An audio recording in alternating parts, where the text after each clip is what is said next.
In a sterile hospital room, where the only sound was the cold rhythmic beep of a monitor, a man named Daniel lay suspended between life and death. For 6 long months he was trapped in a coma, a prisoner in his own body. Doctors had exhausted every option. Machines did the work his body couldn't, but hope was a flickering flame, nearly extinguished. His wife Sarah never left his side. Day after day she held his cold hand, her whispered prayers seeming to dissolve into the lifeless air. She refused to surrender to the grim prognosis. Every night, her voice, trembling yet full of conviction, would fill the room as she read from the Bible. For nothing will be impossible with God, she would repeat, clinging to the words from Luke. Her tears were a constant testament to her pain, but her faith remained an unbreakable anchor. Daniel had been a good man, a loving father, a man of faith.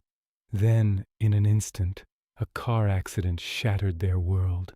His body survived the impact, but his consciousness slipped into an unnerving silence.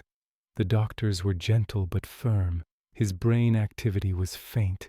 If he ever woke up, they warned, his memories, his very identity, might be gone forever.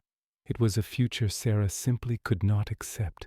As the weeks bled into months, even the most faithful supporters began to fade away. Friends' visits became less frequent. The medical team started to gently broach the topic of discontinuing life support. Sarah's heart broke with each conversation, but she pleaded for more time. "Please," she would say, her voice soft but resolute, "God is not finished with him yet." And she was right, because deep within that silent, comatose state, Daniel's soul was awake. He couldn't move, couldn't speak, but he felt a powerful, gentle pull. He was being drawn to a place beyond the pain, beyond the fear, a place flooded with an indescribable peace. He was standing in a sea of pure, brilliant light, unsure if he was alive or dead. At first he thought it was a dream. The light grew, consuming everything, yet it wasn't blinding. It was warm, still, and utterly serene. And then, from within that radiant light, a figure began to emerge. The presence was calm, majestic, and overflowing with a love so profound it melted every fear Daniel had ever known. The moment he saw him, his heart recognized the truth.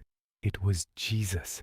His gaze was not one of judgment, but of infinite mercy and compassion.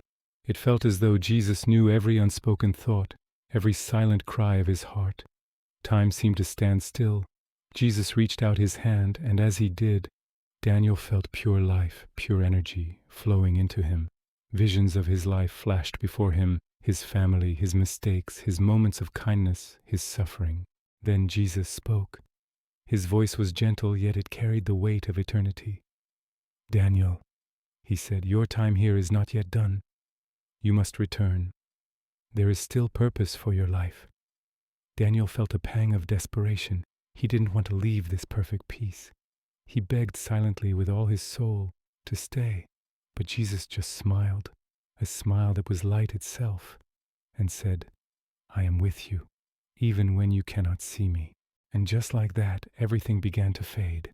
The light receded, the warmth dissipated, and Daniel felt himself falling, pulled back down into the heavy, broken shell of his body, back into the silent hospital room. Suddenly the monitor beside his bed changed its tune. The slow, weak beep became stronger, steadier. A nurse gasped. Sarah, who had been lost in prayer, opened her eyes to an impossible sight. Daniel's fingers were twitching. His hand was squeezing hers for the first time in half a year.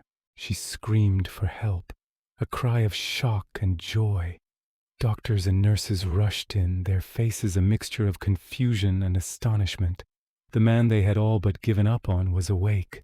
Tears of overwhelming gratitude streamed down Sarah's face as she whispered over and over, "Thank you, Jesus. Thank you for giving him back." When Daniel finally found his voice, it was weak, but the words he spoke were crystal clear. "I saw him." The doctors, puzzled, asked what he meant. "I saw Jesus," he repeated. They initially dismissed it as post-coma confusion, a side effect of the medication, but the look in Daniel's eyes told a different story. It was a look of profound peace, a serenity that no drug could ever replicate. In the weeks that followed, his recovery was nothing short of miraculous. He regained strength at a rate that defied all medical explanation. The doctors who had once spoken of ending his life support now spoke of a medical mystery, but Daniel knew what it was. He called it a miracle. As he grew stronger, he began to share the details of his experience. He described a place of light where there was no pain, no fear, no sorrow, only a love that was beyond human comprehension. He explained how Jesus had shown him scenes from his life, not with shame, but with complete and unconditional forgiveness. "Your pain is not wasted," Jesus had told him. "It can become the door through which others find hope." Those words echoed in Daniel's mind, reshaping his entire perspective on life. The worries that once consumed him now seemed insignificant. Every sunrise was a gift, every breath an act of grace. One evening, surrounded by his family, Daniel opened his Bible to Psalm 30 and read aloud, "O Lord my God, I cried to you for help, and you healed me." These weren't just ancient words anymore. They were his living testimony. Sarah would often say he wasn't the same man who went into that coma. He had a new calmness, a quiet strength that could only come from someone who had touched eternity. Daniel began to speak at churches, hospitals, and small gatherings, sharing his incredible story. People flocked to hear him. Many who had lost their faith felt it being rekindled by his words. "I didn't just see Jesus," he would tell them, his voice filled with emotion. "I felt his love. I felt his power. And I know now that he never leaves us, even in our darkest hour." Medical experts continued to study his case, searching for a scientific reason for his recovery. The brain scans that had once shown catastrophic damage now showed inexplicable healing, but no earthly explanation could be found. His testimony went viral. Videos of his talk spread across the internet, and messages poured in from around the world. People shared how his story gave them the strength to keep fighting, to keep believing. Every time Daniel shared his experience, he ended with the same powerful message. If you are in a season of silence, if you feel like God has forgotten you, remember this. He is working even when you can't see it. He is with you in the darkness. I was gone for 6 months, but his hand never left me. There was one final sacred moment from his encounter that Daniel often described with tears in his eyes. Just before he returned, Jesus looked at him with that same infinite love and said, "Tell them I am real. Tell them I am love." Those words became his life's mission. He knew his second chance wasn't just for him. It was for every soul starving for hope. Daniel and Sarah started a small ministry, visiting hospitals to pray with families teetering on the edge of despair. And when Daniel prayed, people said they felt that same unexplainable peace fill the room. "It's not me," he would always say. "It is the same Jesus who gave me life again." His story became a modern-day testament to the power of faith, a living reminder that miracles still happen. In one of his last public talks, he said, "People ask what it was like to see Jesus. I don't have the words to describe it, but I can tell you this. The love I felt there still lives in me. It guides me every single day. And I want you to know, no matter how far gone you feel, no matter how silent the world becomes, his light can still reach you." Daniel's story continues to inspire millions, a simple but profound message. Faith is stronger than fear, and the love of God is greater than any darkness. As Sarah once beautifully put it, "I thought I had lost my husband, but when he came back, I realized God had not only given him his life again, he had given him his purpose."